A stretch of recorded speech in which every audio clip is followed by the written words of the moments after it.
Salut à tous et encore bonne année 2019 de la part de toute l'équipe de Top Mercato.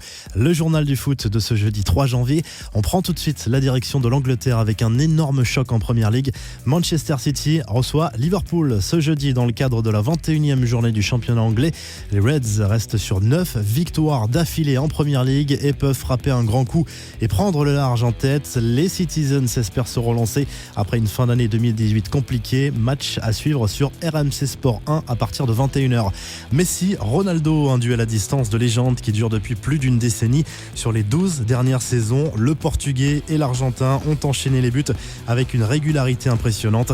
Qui prendra le dessus en 2019 ? Les paris sont ouverts. La boulette d'Adil Rami avec la présidente croate le soir de la finale de la Coupe du Monde.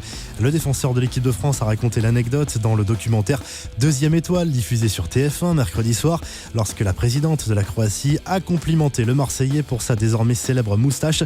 Ce dernier a répondu un peu déstabilisé: j'adore Mykonos, sauf que Mykonos n'a rien à voir avec la Croatie mais se trouve en Grèce.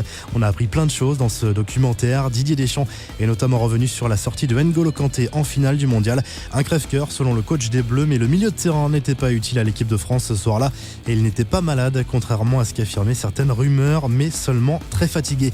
Quelques enfants, bref, et en images, Neymar profite de la fin des vacances et a posté une photo de lui mercredi soir sur une plage déserte avec sa nouvelle coupe de cheveux et une chemise à tête de Mickey.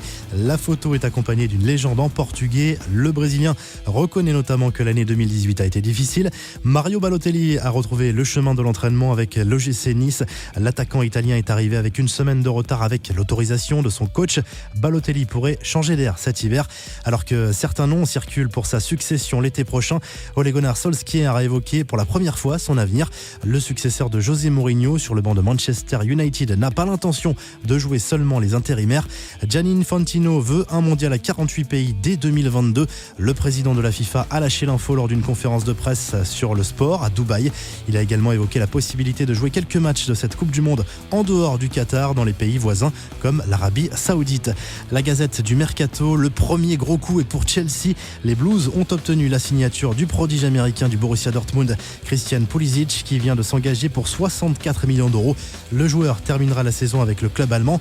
Serge Fabregas, annoncé à Monaco, a posté un message sur Twitter qui est interprété par certains comme un adieu à la Première Ligue.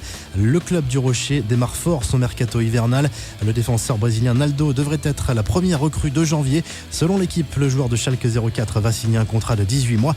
Monaco prépare aussi l'avenir et vient de faire signer l'attaquant sud-africain de 18 ans, Lyle Foster. Du côté de Montpellier, on a officialisé l'arrivée du défenseur international uruguayen Mathias Suarez. Et enfin, côté rumeur, le média brésilien Globo Esporte affirme que le PSG suit de près l'évolution du jeune Riquelme, un latéral gauche de 16 ans qui joue à Vasco de Gama. Et la revue de presse, l'équipe fait sa une avec le choc de la soirée en Première Ligue entre les Reds et les Citizens.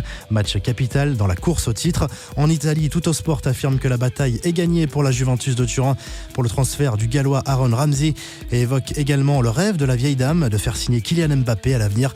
En Espagne, le quotidien Sport promet un mois de janvier caliente pour le Barça. Le club Blaugrana va tenter d'attirer le néerlandais De Jong et le français Rabiot dès cet hiver. Vous retrouvez toute l'actu foot sur Top Mercato et à très vite pour un nouveau journal du foot.